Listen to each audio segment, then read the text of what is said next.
Give me something. Give me silence. Give me jokes. Living out with my peanut dreams. In 2005, Gary Vaynerchuk began video blogging and is a true social media trailblazer. Today, he has over 1 million followers on Twitter, and he's included in Business Week's list of top 20 every entrepreneur should follow. Gary's book, Crush It, hit the bestsellers list in the first few weeks, and his second book, The Thank You Economy, is required reading for business leaders everywhere. He's been called entrepreneurial jet fuel, and he absolutely defines the art of hustle. Denver, I invite you to please welcome Gary Vaynerchuk to share this passion with you. Gary.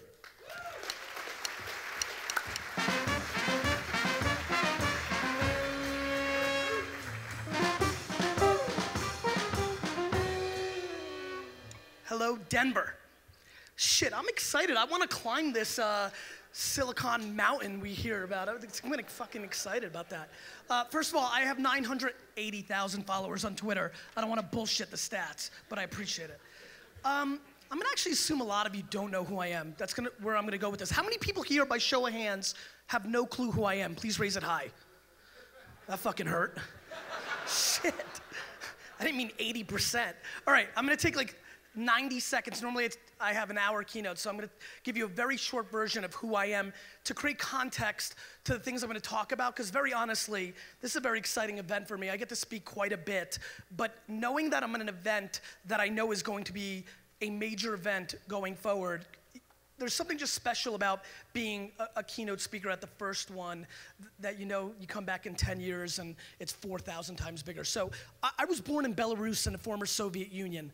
I came to this country when I was 3 years old. I lived in a very immigrant upbringing. I lived in a studio apartment in Queens with 8 family members, the exact size of this stage. So you can imagine it was pretty tough. My parents rarely bought me toys. I had to hustle for all of mine. When I asked my mom for Nintendo, she said, awesome, go buy it. So that's kind of like the place I come from. My first job as an entrepreneur was when I was 5. I moved to Edison, New Jersey when my dad finally got a job that paid enough for us to move out of Queens. And he was a manager of a liquor store in Clark, New Jersey. When I was 5, I went outside and basically started my first business. I had 8 lemonade stands. And I would make all my friends work the lemonade stands while I made the signs and tried to figure out where to put them, because I've always been following the attention of the end consumer. How many of you remember Big Wheels? Remember Big Wheels, the little kind of like bike thing? I used to ride my did you have one? Awesome. Fuck yeah. Nice. We gotta talk about Big Wheels after this talk. I used to ride my Big Wheels around Edison, New Jersey and pick up my cash like I was little Tony Soprano or something. So that was a good job, made a couple $100. When I was 12, my entrepreneurial career really took the next step. I started a very big baseball card business, and I was making $2,000 to $3,000 a weekend selling baseball cards when I was 13 in the malls of New Jersey. You know, I don't know about you guys, but when you have $30,000 in cash under your bed and you're 14 and you're not selling weed, you're doing a good job. So that was good. I was proud of that. That was a good start. But then my career really kind of got serious. I was 14. My dad forced me into the liquor business. I was the firstborn immigrant family. That's just kind of how you did it. And I got paid $2 an hour to bag ice for 15 hours a day for 2 straight years after school and every holiday and weekend. So that sucks shit, as you can imagine. But it got me into the liquor business. When I was 16, I recognized something that I didn't know, which was that people collected wine. And that was kind of my hook, right? I had this huge passion for collecting sports cards, and I had a huge passion for helping my family business, but I didn't know how to make them hook because I wasn't into beer or liquor. There was just no passion there. But once I realized people collected wine, I said, crap, you know, Silver Oak, Caymus, Opus One, same crap as Frank Thomas, John Elway, and Wayne Gretzky. So I took all my passion into that, and so I started reading the Wine Spectator and Robert Parker's Wine Advocate instead of Beckett Baseball Card Guide and those things, for some of you that might remember. I did not have a computer until I was 19 years old. I did not grow up techie at all. Unlike many of you in this room, when I hang out with all the cool Silicon Valley kids like I'm going to right after here, when they start getting into that conversation of, remember your first Apple II? I'm like, oh, fucking nerds, no, let's not talk about this. You know, I didn't grow up with a modem. I didn't grow up with that stuff, but I'm standing in front of you as somebody who's had a lot of success in tech for one reason, and it's the reason that I want to talk to you guys about. All that really matters at the end of the day, without getting real sappy up here, is human beings, right? You're gonna be successful in your business. I'm blown away thinking about how many business leaders are in here, or startups, company leaders. I'm blown away continuously. I'm being reminded right now because I've started running another business, and I'll tell you that in a minute, of how many people underestimate that the strength of your victories are based on the people that work for you. I am blown away by the management style of individuals. Let me give you one piece of advice that I promise you, and you might not have the DNA for this, but you need to try. Managing with honey over vinegar is something every single person here needs to learn. I'm baffled by people not understanding that the people in your organization are the backbone, and when you treat them like shit, you lose. I've fired, in the last year, the 3 most talented people that work for my social media agency because they don't know how to play nice with the other boys and girls. Please, please start giving a lot more thought to the people that are actually building your business, which are your employees and partners, but even more importantly, your customers. I am also equally blown away by how we think about tech for customer acquisition and how we're gonna make this scale, SEO, SEM, what's our Twitter, all this. Forget the people that we actually sell these products to. A lot of people in this room are tremendous hunters. You're good at getting business, but we suck shit. Whether we're in Silicon Valley, Alley, or Mountain, we suck shit at farming and retaining. We take for granted who we already have, so please audit when you go home your current clients and users and make them feel a little bit better than just a number.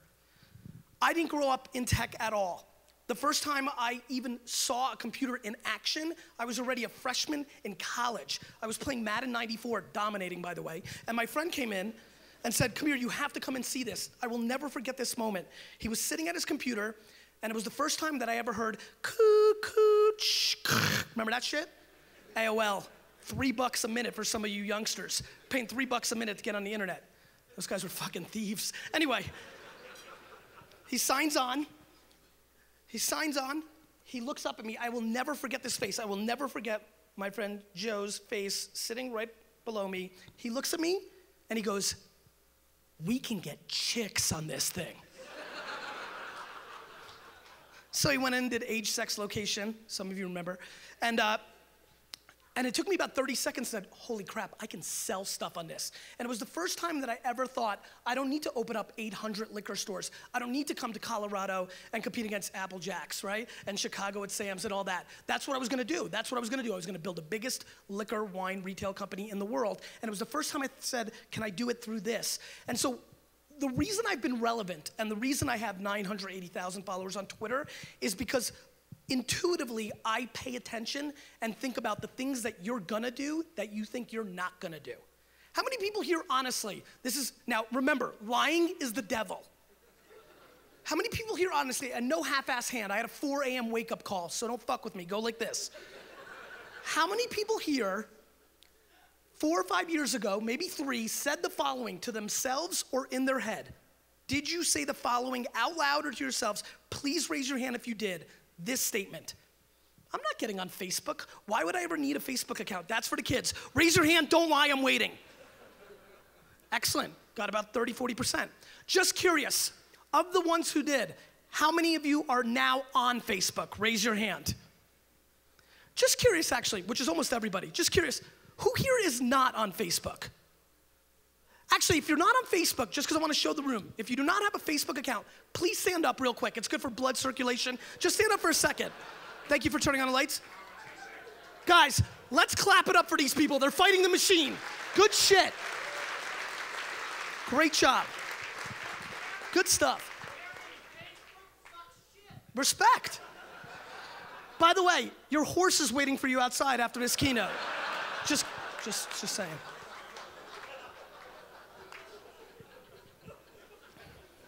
I launched WineLibrary.com in 1996 when I didn't even know what it was. I spent $15,000 to build a website for the company. We sold $286 worth of wine the first year, period. Not profit, sales. I don't know how many of you have a Soviet father, but that was kind of tough. The second year we did about 20, 30,000. The third year we did 2.1 million. I launched an email service in 1999 because my competitors were faxing and cataloging, and I did email, no cost, did it often, and that really grew my business. In a 5-year period, I took my family business from a $3 to a $60 million business. I did it because I thought about where people were gonna be in 24 months, not 24 months ago. I did it because I was running a business forever, not to flip it or get it funded or get an article in TechCrunch. I did it because I thought I was gonna be around in 24, 36, 60, 120 months. And so I would hustle and not pay myself to build to where the consumer's gonna go. It's the same reason I did Google AdWords. When I did Google AdWords in 2001, it cost 5 cents. Before they did a 10-cent minimum, it cost me 5 cents to get the word wine because I moved faster than all my competitors. And it was the biggest fight I ever had with my dad because my dad didn't want to do it because he was scared our competitors were going to go and click our ad and raise our bills. This is what the conversation was. I let blogging go by in 2003 and 4 because I can't write for shit, even though I have 2 New York Times bestselling books. So I kind of really believe that all of you should think about doing what you're best at, because I think a lot of us try to do things because we think they're the right thing to do and not focusing on what we can actually execute. So I kind of let that go. But then YouTube came along, and I sat next to my developer, Eric Kastner. He said, check this out. You've been talking about doing wine videos, but the hosting was too expensive the first time I ever asked a year earlier. And he said, this hosts for free. I started Wine Library TV, and that's kind of what brought me into your guys' world. It got a lot of recognition, and I used Facebook and Twitter to build my audience. And this time I was smart. I was right about e-commerce. The first conference I ever spoke at was one that looked like this. And the person before me said, and the kid coming up next is gonna tell you that you're gonna buy wine on the internet. How many people in this room will never put their credit card into a computer? This is 1995, by the way. And every person raised their hand. So I walked out and said, this sucks. And I said, I wish this was being recorded because Mr. PowerPoint that was just up here is gonna be on the wrong side of history. He understands what's happening now, but every one of you fuckers will put a credit card into a computer. And I know that because we fight technology. Let's admit this. This one's gonna hurt because you're probably sitting with your friends that think you're a tech superstar, but don't lie because lying is the devil. How many people here, the first time they saw Twitter, thought it was the dumbest shit they ever saw? Raise your hand, don't lie. Oh, weird, all of you. And the reason you did was because we default as business people and marketers into saying, what are we gonna say? The first time you saw Twitter, you're like, who cares that I'm eating a pizza? What am I gonna say, walking the dog? We didn't think about listening, right? The whole game is always countercultural. The most important website for every one of us in this room from a marketing standpoint in 2013 is twitter.com/search. Because we talk everywhere else. We have Facebook fan pages and pin boards and Tumblr and blogs, but twitter.com/search is the one place that every person in this room can go and search their business, their name, or the things that they're involved with. For me, it was wine. Right? And search people talking about it. You can jump into the conversation and create the #1 word that matters to every person in this room. Everybody in here is in the content business, one way or the other. If you're an API, a platform, no matter what you are, you're in the content business. How many people here have heard content is king? How many people have heard that statement? Almost everybody. But the word that I want you to all focus on, that's the differentiator, that's the countercultural move going forward, is context. The fact that we can build context to set up our content is the reason so many people are struggling with social media. The reason people are struggling with the ROI of social is because we're all acting like 19-year-old dudes on it. We're trying to close on the first move. It's all about us, right? We're all pushing our stuff. Have you looked at your Facebook fan page lately? It's come to this, look at my this, look at this. It's nothing about the community. We talk a good game collectively, but we suck at actually executing it. So we need to start doing a lot more listening, not only for our customers, definitely for our employees. I see a lot of startups, met a lot of people before. We need to do a lot more listening there. And we also need to recognize how ridiculously lucky we are. This is the singular culture shift of our time. This is the biggest culture shift of our time. The internet, the consumer web that we all know, is not 20 years old. Most people really got on the web when Windows 95 forced the market. You're talking about 18 years. The internet hasn't even had fucking sex yet, and it's dominating. This is a very major factor. There are people in this room that are using it, but not recognizing the power of the maturity of the internet. Here's where we're at. Where the internet is at now is we're connecting people. And this is gonna become more of a people game than a tech game, because word of mouth has always been how business has been done.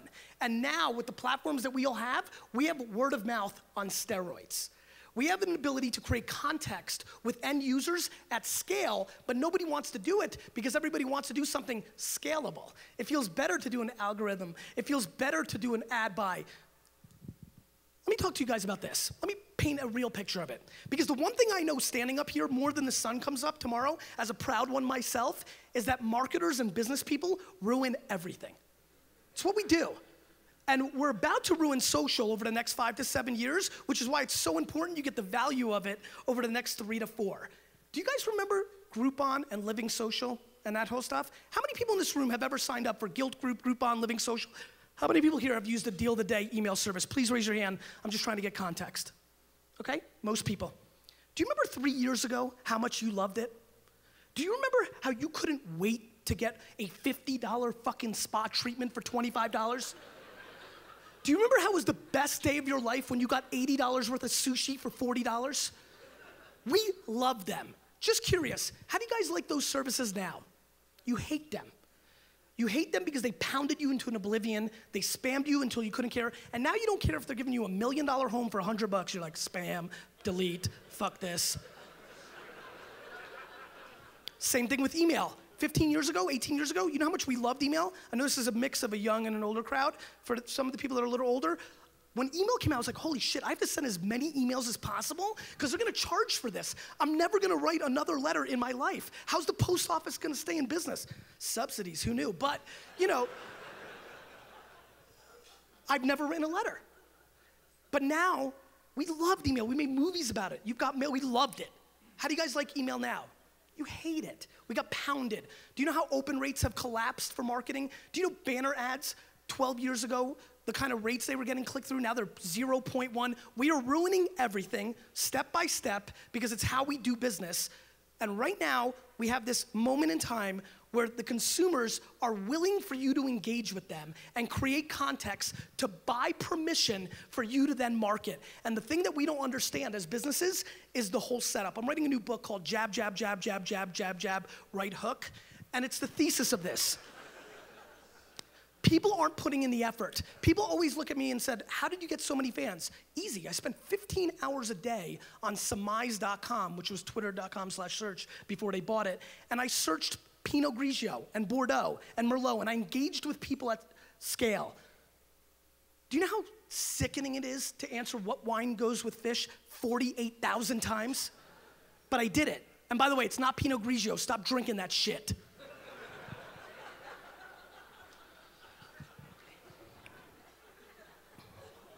Business is about supply and demand. Business is about supply and demand. It always is. The supply and demand issue in our world today is one simple thing.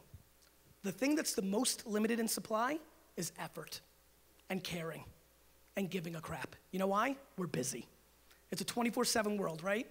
You know why the phone sucks, as great as it is you're always on. You're on it 24/7, 3. How many people in this room, you wanna get really scared? Watch these hands, front row, watch.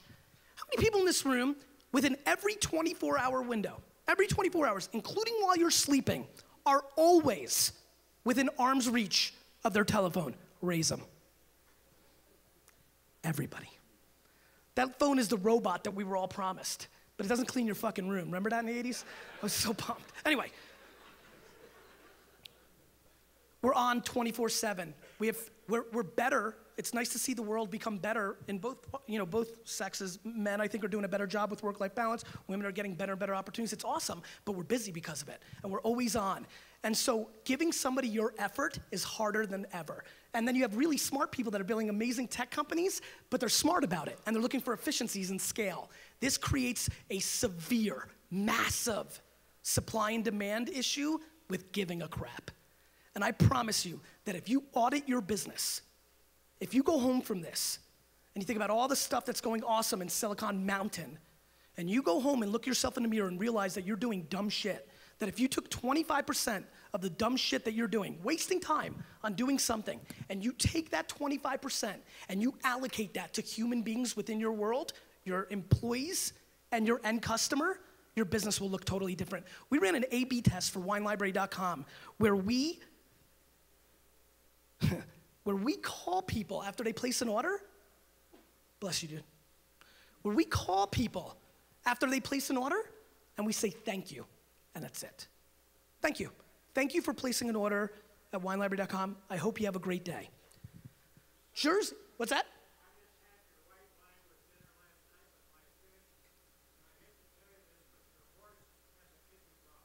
My horse?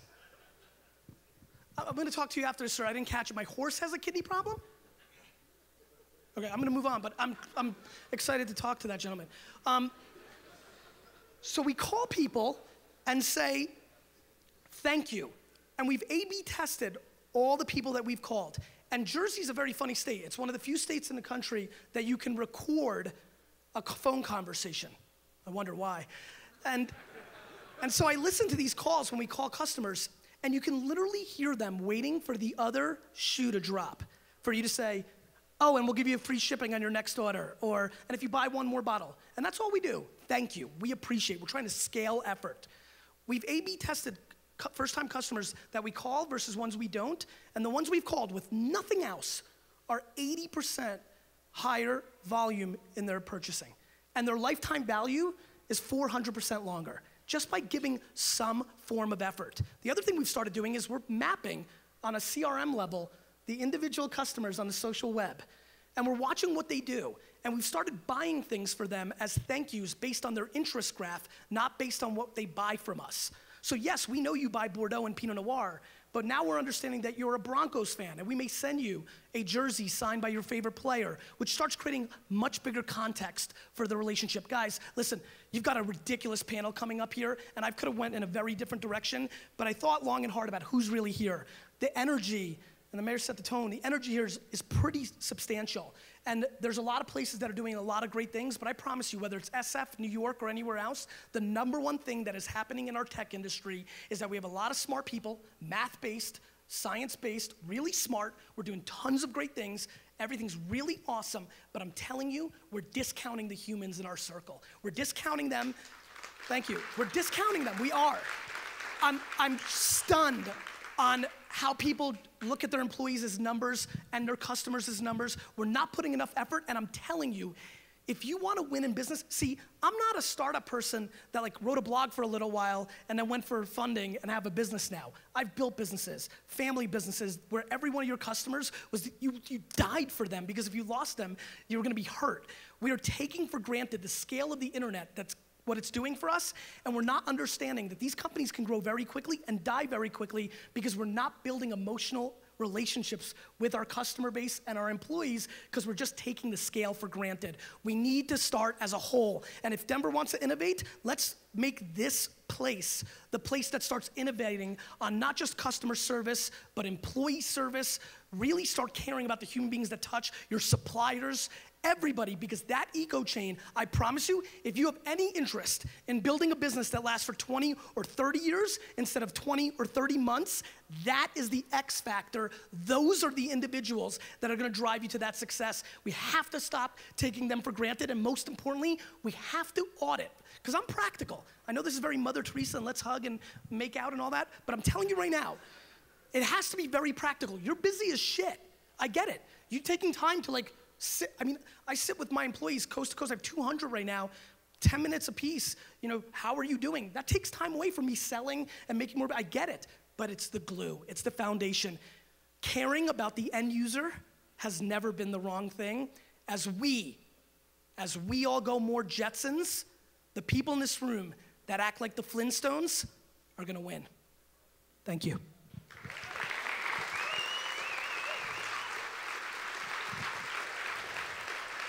Where's that dude with the horse and the fucking liver? I'm coming for you.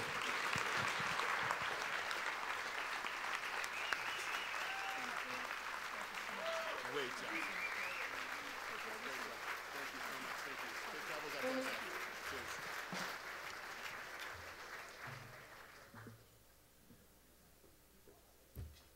Wow. Not sure what to say about that, but Welcome to Denver Startup Week.